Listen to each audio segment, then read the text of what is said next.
pagi teman-teman kelas 5 di seluruh Nusantara. Bagaimana kabar kalian hari ini? Semoga sehat selalu ya. Pagi ini Kak Kinan sedang membaca buku sambil makan buah. Membaca buku itu menyenangkan loh teman-teman. Dan makan buah itu sangat penting bagi kesehatan kita. Kalian sedang baca buku apa hari ini? Dan sudahkah kalian memakan buah?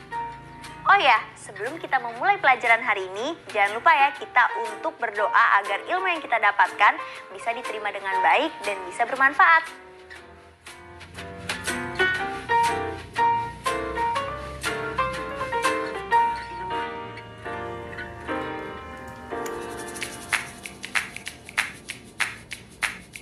Selamat pagi saudara. Hari ini kita akan mempelajari mengenai perubahan iklim dan pemanasan global. Tapi sebelum itu, tanyakan 3 pertanyaan ini kepada orang tua atau wali kalian di rumah. Pertanyaan yang pertama, bagaimana iklim di tempat tinggal kalian saat ini? Pertanyaan yang kedua, apakah iklim itu berubah jika dibandingkan dengan dahulu saat orang tua atau wali masih kecil? Dan pertanyaan yang ketiga, apa saja perubahannya? Kalian bisa mencatatnya di buku kerja kalian. Selanjutnya, kita akan beralih pada informasi siklus air yang akan diceritakan oleh Kak Indra. Terima kasih Kak Kinan. Lebih dari 4 juta tahun, bumi sudah mendaur ulang air. Air di bumi bergerak melalui danau, sungai, laut, atmosfer, dan tanah dalam suatu siklus yang terjadi terus-menerus. Dalam siklus ini, air tak selalu berwujud cairan, tetapi bisa juga berwujud gas, yaitu dalam bentuk uap air, dan berwujud padat, yaitu es. Apakah kalian siap bertualang bersama air? Yuk, kita ikuti tahapan-tahapannya. Simak baik-baik ya, karena akan ada banyak istilah baru di sini. Evaporasi. Panas matahari yang menimpa permukaan bumi menyebabkan naiknya suhu permukaan air di sungai, danau, dan laut. Nah, saat itu, sebagian air menguap ke udara. Hasil penguapannya disebut uap air. Pohon dan tanaman juga mengalami penguapan dan disebut transpirasi.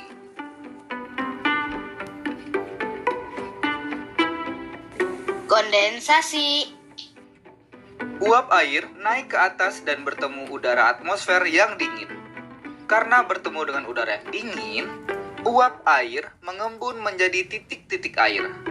Proses ini disebut kondensasi. Titik-titik air kemudian berkumpul membentuk awan. Tekanan udara menggerakkan awan-awan berputar di sekeliling bumi. Resipitasi. Jika penguapan terus terjadi, makin lama titik-titik air dalam awan menjadi makin banyak dan makin berat, sehingga udara tak kuat lagi menahannya. Akibatnya, titik-titik air itu akan jatuh lagi ke bumi dalam bentuk hujan, salju, atau hujan es. Kemana perginya titik-titik air itu setelah jatuh ke bumi? Ada air yang langsung ke sungai, danau, atau laut. Nah, sebagian air akan meresap ke dalam tanah menjadi air tanah. Juga diserap oleh akar tanaman.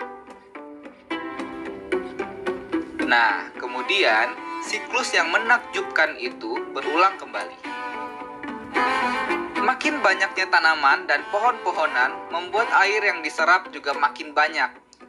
Akar-akar pohon menahan air dalam tanah sehingga cadangan air bersih menjadi lebih banyak.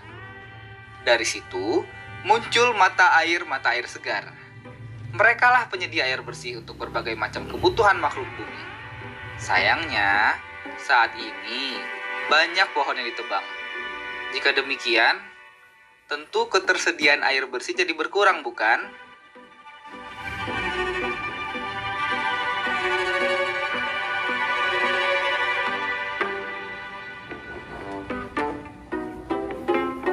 Saat ini, bumi sedang mengalami perubahan iklim.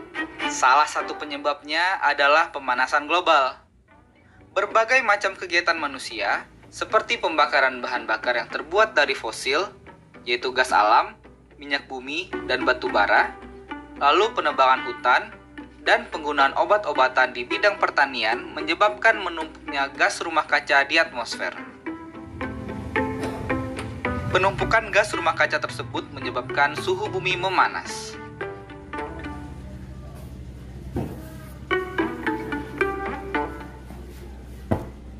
Wah, kenapa bisa begitu? Ternyata, ketika suhu bumi meningkat, es yang ada di puncak-puncak gunung maupun kutub-kutub bumi meleleh lebih banyak dan lebih cepat. Itu juga menyebabkan permukaan air laut naik. Akibatnya, pulau-pulau bukan saja beresiko terendam banjir, tapi tenggelam dan hilang. Apa yang bisa kita lakukan untuk menghambat pemanasan global ini ya? Nah, itu tadi cerita dari Kak Indra. Setelah kalian mendengarkan penjelasan mengenai siklus air dan dampak perubahan iklim, sekarang saatnya kalian menjawab pertanyaan berikut ya. Selamat menjawab. Kita jawab sama-sama ya. Apa yang terjadi setelah permukaan air dan tanaman memanas akibat terkena sinar matahari?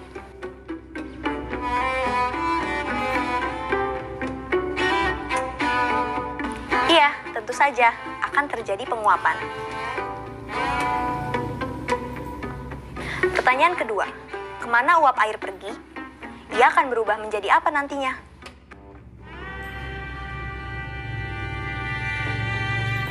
Iya benar, uap air berbentuk gas dan akan bergerak naik ke udara. Di udara, uap air akan terkondensasi menjadi titik-titik air yang kemudian berkumpul menjadi awan. Selanjutnya, kemanakah perginya titik-titik air yang jatuh kembali ke bumi?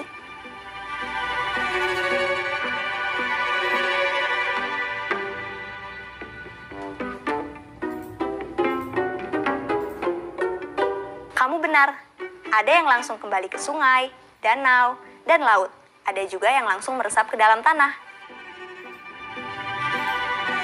Untuk pertanyaan terakhir, kalian bisa menanyakan langsung kepada orang dewasa di rumahmu ya. Apabila mereka tidak mengetahui apa itu pemanasan global dan dampaknya, kalian bisa membantu mereka memahaminya dengan ilmu yang baru saja kalian dapatkan.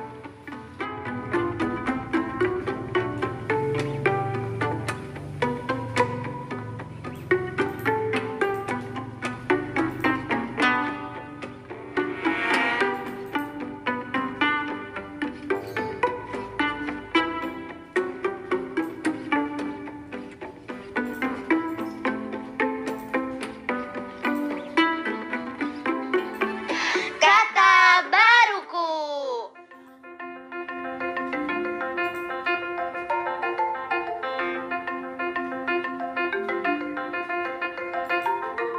Penguapan.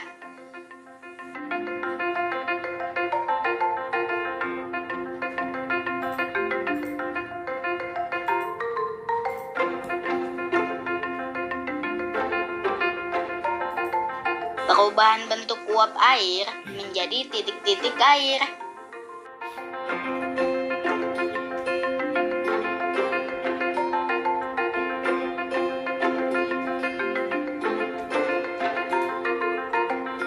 Turunnya hujan, es, atau salju akibat dari udara tak sanggup menahan titik-titik uap air yang sudah terlalu berat menuju ke permukaan bumi.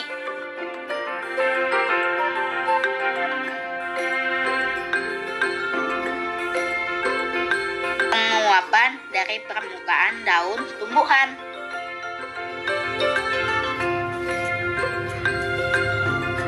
Pemanasan global.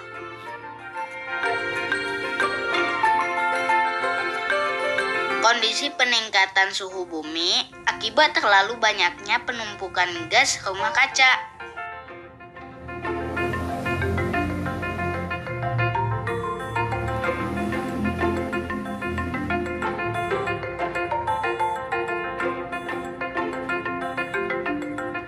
Sekarang, lengkapilah kalimat di layar dengan memilih kata-kata yang disediakan dalam kotak di atas layar. Selamat mencoba!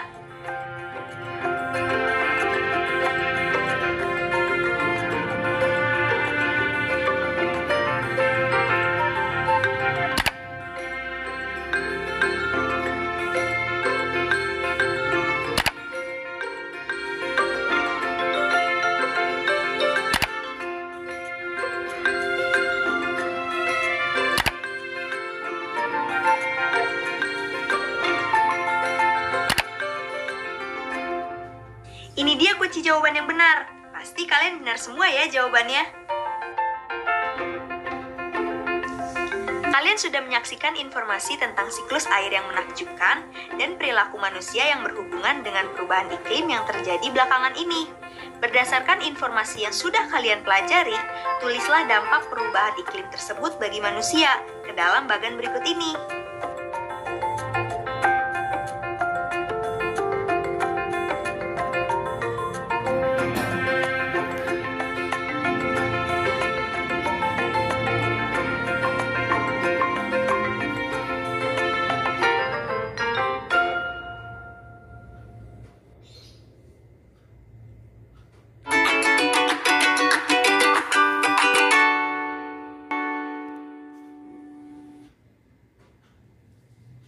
Ayo mengira. Masuk ke numerasi kali ini, kalian diminta untuk memikirkan sebanyak mungkin pasangan bilangan yang jika dikalikan akan menghasilkan angka 12. Selamat berpikir!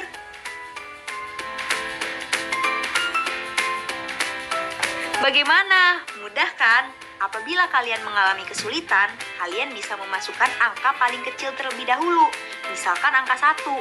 Angka 1 dikalikan berapa ya agar menjadi angka 12? Tentu saja dikalikan angka 12. Lalu setelah 1 ada angka 2. 2 dikalikan berapa ya agar menghasilkan angka 12? Tentu saja angka 6. Setelah itu angka 3. Angka 3 dikalikan berapa ya agar menghasilkan angka 12? Tentu angka 4. Dan berlaku sebaliknya. 4 kali 3, 6 kali 2, dan 12 kali 1. Mudah kan? Kalian juga bisa menghitungnya dengan menggunakan pembagian loh.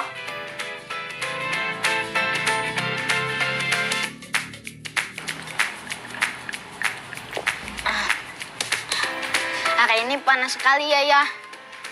Iya, Kak. Cuaca saat ini lebih panas dari biasanya. Padahal dulu ayah waktu kecil nggak sepanas ini loh. Ayah tahu dari mana kalau sekarang lebih panas?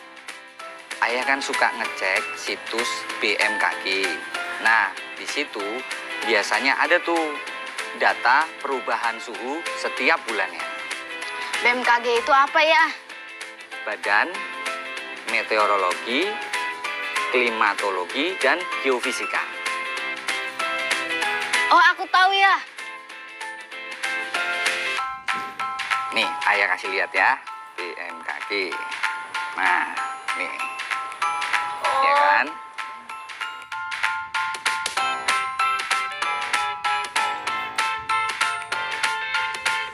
Lihat ini, tampak garis merah selalu berada di atas garis biru.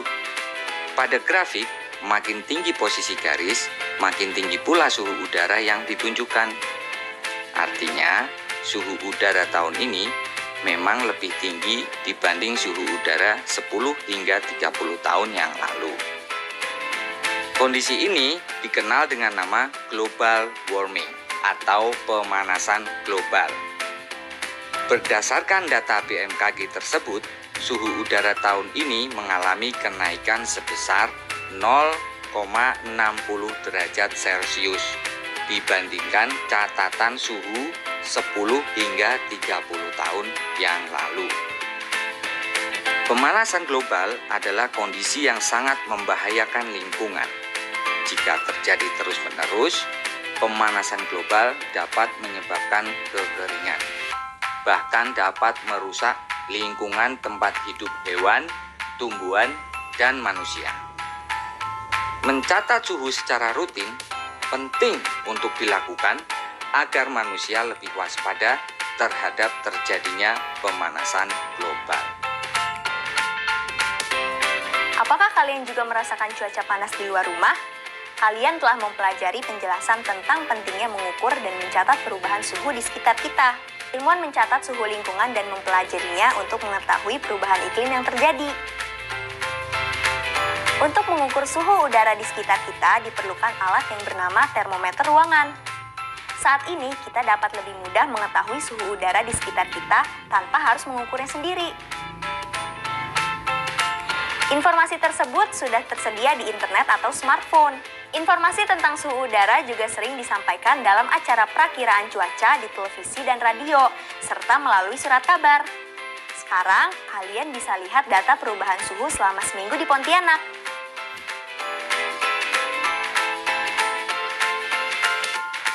Kali ini kita akan membuatnya dalam bentuk diagram garis. Pertama, buatlah garis mendatar dan garis tegak seperti gambar di layar. Garis mendatar mewakili hari Senin sampai Minggu, dan garis tegak mewakili suhu udara dengan interval seperti contoh di samping.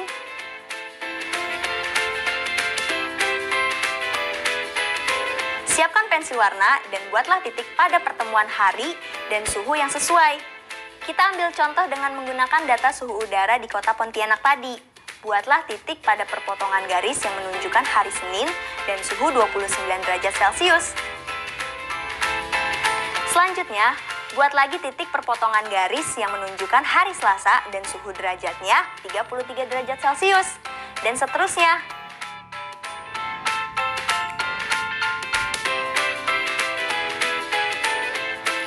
Setelahnya, kita hubungkan titik-titik tersebut menggunakan garis dengan warna yang sama. Hasilnya akan menjadi seperti ini nanti. Mudah kan? Sekarang, coba kalian buat grafis yang sama menggunakan data suhu di kotamu selama seminggu. Lalu, masukkan data ke dalam diagram garis. Selamat mencoba!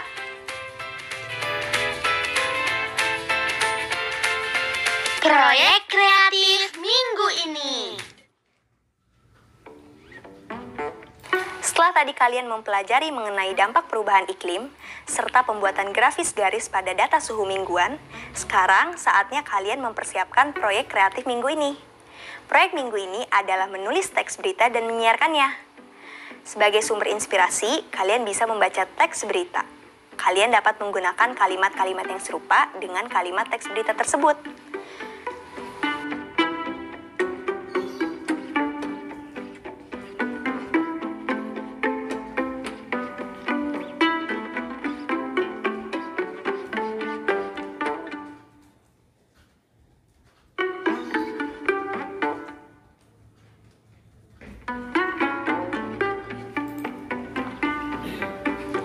Tema teks berita sederhana yang akan kamu buat tentunya berkaitan dengan hal-hal yang sudah kamu pelajari di subtema kali ini. Yang pertama, perubahan iklim. Yang kedua, pemanasan global. Dan yang ketiga, cara-cara merawat bumi.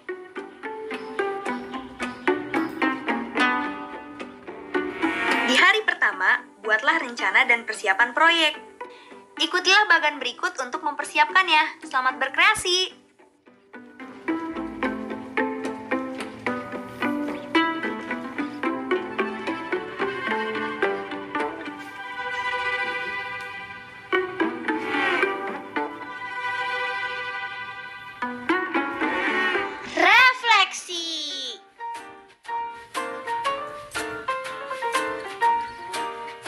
Gak terasa kita sudah saatnya masuk ke segmen refleksi.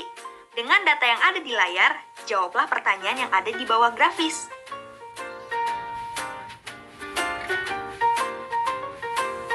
Sekarang kita jawab bersama-sama ya. Untuk soal nomor 1, pada tahun berapa tercatat suhu rata-rata tertinggi?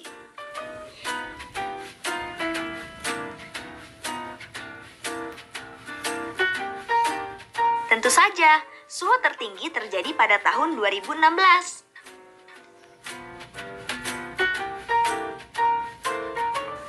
Soal kedua, pada tahun berapa tercatat suhu rata-rata terendah?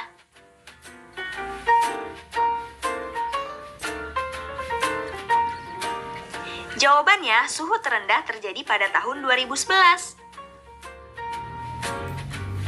Lalu, pada tahun berapa tercatat suhu rata-rata naik?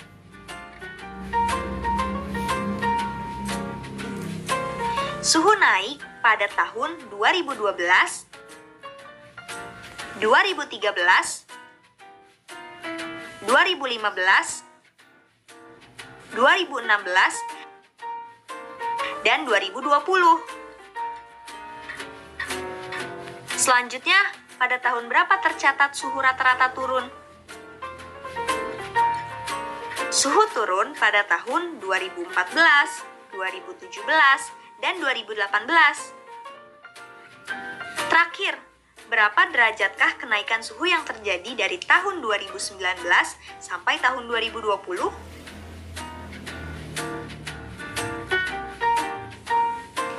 Suhu naik adalah 0,20 derajat Celcius.